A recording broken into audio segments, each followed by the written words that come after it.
Welcome to Think Big with Dan and Qasim. Join hosts Dan Melnick and Qasim Masood as they explore big ideas, limitless possibilities, and engage with visionaries, entrepreneurs, and thought leaders who dare to dream big, get inspired, motivated, and find practical tips for personal growth. Think big, dream bigger, and ignite your potential. So, welcome to the Think Big podcast with Dan and Qasim. And today we have Ayush. Ayush, will you please go ahead and let us know about what you do and what are your future plans? So, talking about me, I graduated from engineering in 2014. After that, I did around 3 to 4 years in tech industry, and then I started my first startup way back in 2017. From last 7 years, I have been building startups. So I have built four startups, three in bootstrap mode, one in a funded mode, across HR tech, ed tech, marketplaces, SaaS. Predominantly from last 3 months, I have been helping founders with community-led GTM strategies so that this is something where a new frontier of marketing lies ahead. So my future plans are certainly right now, as I closed down my last startup 3 months ago, I'm going with the flow and exploring new frontiers, exploring new territories, and helping founders. Till now, in last 3 months, I have interacted with more than 50 founders and advised them with certain GTM strategies, which I have uncovered because I have never invested a single penny into paid marketing for acquisition, and that is where I've understood the community-led people first GDM strategies from last 6 to 7 years. That's good. That's good, Ayush. So let me tell you about us. By the way, me and Daniel are running a company named South Lake Consulting, where we are giving services, especially to the e-commerce field, where we provide end-to-end solutions.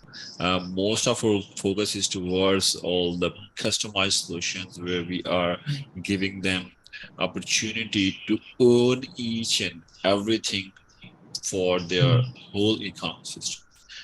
In fact, Okay. we are trying to remove the dependencies on different Hmm. things and giving Okay. ownerships to the e-commerce businesses. So let's go ahead and I have a question for you. Like in this scenario, you've worked with multiple founders. In fact, you worked on multiple systems, multiple setups. So, do you have any favoritism about those setups? Like any of them you have tendency towards any of them, like the one is the second one was best maybe, so any Okay. insights The about it? best out of the four. The best out of the four. You're asking that. Maybe not the best, but what you like more, because there may be something can be best but maybe you don't like Hmm. that, so The one thing that I liked the most was definitely my recent one, which I closed. It was the SaaS enabled marketplace for recruitment agencies, uh-huh. because recruitment agencies operate as a small shops in a linear business, and they have to have a certain number of closures every month to make some revenue, and that revenue is still dicey because 3 months of risk assurance is there, and everything depends upon the conversion rates because demand and supply volatility is huge, because on the from the client side they can reject anyone at any point in time. From the candidate side, he can drop off at any moment without any assurance. So they are the most hit in this manner. However, since they operate as a small team, they are happy. Not also not that happy, but they are satisfied with whatever they are having, like 2 3 closures in a month. So what we thought of is key, number one, recruitment agencies need to have a good infrastructure on their end. That is the way they are communicating with the candidates, because right now they have a very plain static vanilla website, most of the recruitment agencies. At least they should have a journey of the candidates with them. Number two, they also need to collaborate with each other, because everyone has a lot of demand mandates, but they have certain bandwidth to close certain positions. Why can't they collaborate with each other and close some positions, which is happening more in an offline manner? So we launched it within a span of 2 months. We launched it. We gave it to 50 agencies. I onboarded 50 agencies in 2 months through community-led efforts. And but when it comes to monetization, I identified that the willingness to pay was very less because of the market turmoil right now, which is happening in the recruitment industry. Number two, it requires certain fuel. for me to come to that level where I can solve this problem to an extent that I look for. So I really like that problem personally because it was actually based on my own work before that, which was because I was also a training led placement firm before it. So my own challenges were the same. But the main reason why I had to take a step back 3 months ago was because of the market conditions, and I thought that maybe it's not the right time to build a solution like this because market runs by number of hiring which is happening. If that is reducing, that means your pie of the cake is automatically reducing. That is awesome. So, well, go ahead. Yeah. Hey, Ayush. I would like to ask, some business and personal, professional life questions. Okay. Mhm. So let's start with, okay. So what do you think? Like, there are some favorite people in the industry that you follow in the business. Who do you look up to? I normally look up to so it's like that there are certain people who have done certain things very great. So not everyone is a complete package.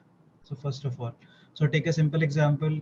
If you look at Steve Jobs and his successors, they all focus on innovation and the quality of the product and the way they are interacting with the customer. So that is where they are bringing that premiumness category and creating a new vertical in itself in across wherever Hmm. they jump. When you look at Bill Gates, they focus on building a mass adoptable solutions which are available to Hmm. multiple. And even if they know that Windows or any of the products can be pirated, it's fine because for them it doesn't matter. What matters is the mass adoption, right? Take the case of Elon Musk. Now he just looks at the things, think about a new solution and launch it. So every person has its own traits if you look at it. And what I believe is don't look at just one. Like to take the case of Jeff Bezos. He has Yeah. built companies after companies which actually emerges from his own company. And Exactly. he is very good at building the leaderships because he himself was not responsible to drive most of the innovations. It was the people who actually drive those innovations. So that is where you look at it. Take the case of Mark Zuckerberg. Every time he comes up with something new, he gets abashed by the people, and though he stands like a wall always and come up with something again new. So that is where you learn the resiliency that no matter what happens, it's the last person who is standing which wins. Okay, okay, nice, nice. So, as you mentioned about the quality and all those stuff, so what values are important to you when you think about the kind of business you want to build in Hmm. your perspective? So when you talk about, okay, so there are two things. When we talk about achieving a certain vision, vision is something that may or may not link to financial outcome because my vision can be eradicating poverty, which may not lead to any financial benefits to me, but creating a larger economic impact as a whole. My vision can be to enable every kid in the country to have a quality education, which may not necessarily demand a financial outcome from me. So my vision and my business alignment can be two different things on that aspect. And when I talk about evaluating business, I normally, based on my experience so far, because I have been there and done that lot of things, it totally depends upon three things which I have as a framework. Number one, willingness to pay in the market you are operating. Number two, volume of the market, how many people actually lies in in the markets. Third is the scalability in the market. How Yeah, much can you sure. actually scale? So Yeah. when you actually take these three things into consideration, you would know whether the business is fundamentally viable or not. Then Yeah. you can take the second step and decide whether Yeah, it's a profitable exactly. venture or not profitable venture. Yeah, exactly, exactly. So, Ayush, as you know, like there are always two sides of a coin. So, Hmm. okay, the business is like your coin. Okay, so what is the most favorite part of your business, and what is the your least part of your business? Your least favorite part. I have been a technical person for last 10 years. So I have been writing code for last 10 years. Even last year when I was talking about the SaaS enabled marketplace, I wrote the code for it along with my teammates. I assisted my teammates. I told them that okay, my 3 hours are for you. Give me whatever the hell you can give. You will find it done. My most important part, which I like it, which I'm doing now, which is GTM. When you operate in GTM and you think about GTM, it's more of a human psychological perspectives which needs to bring into the place and which actually leads you to think on the ground, think out of the box. So personally I like GTM most. That's where from last 3 months I have been helping founders and doing most of the GTM part. Okay, okay. As you mentioned, have a very technical background from the very start and all. So basically, how did you get into your client this line of work? Like, why this As I told business? you, your time teaches you everything. So my time taught me to do GTM. My time taught me to spend less and do more. My time taught me to attract as many customers as possible without spending too many dollars. So that is how I got fascinated about it, and that is how I thought that it's not just me. Everyone needs help. Take a case. I helped one of the companies. They were just investing into paid marketing. I helped them build a community, and they have a 700 people strong community now. They are getting business from the community. Nice. Nice. This is something nice. By the way, we are also technical. I'm technical. I've been coding from last many years. I don't know how many years, but yeah, Hmm. a lot of years. So, will you please let me know what you were coding? What language you were coding So, if you ask me about my coding background, so in college I used to do C, C++. After college I used to do Java. Then I started my first startup. So I built a mobile app for this. So I learned Android. And then I was also working in IoT parallelly, doing some projects because I was also in and out of office. So there I learned Golang, and then I built my next startup where we were a training marketplace platform. So I learned Python, Django, and React JS. In between, I also learned designing through prototyping and all. on? So Nice. and then someone asked me to write a driver, so again go back to C and wrote some drivers there. So for me it's just okay, I know the fundamentals, so if I can pick it. So last year, despite I have never worked on TypeScript, but I picked TypeScript and worked on it. Because that is in now. Because that is very, Yeah, very popular nowadays. So, by the way, what you worked on in Golang? it was a IoT based application which I built for the boats, IoT boats. So I have 6 years experience in IoT, building IoT applications. I also have a patent there. So This is cool. This is cool. Finding a Golang developer is too much difficult. and I have worked on it for 3 months, and then now I have forgotten it. In fact, this is always dependent on the initiative. If someone Hmm. is willing to take an initiative, what I learned from you. In fact, in every podcast, I always try to learn something from the others. And Hmm. yesterday, I learned what is responsibility.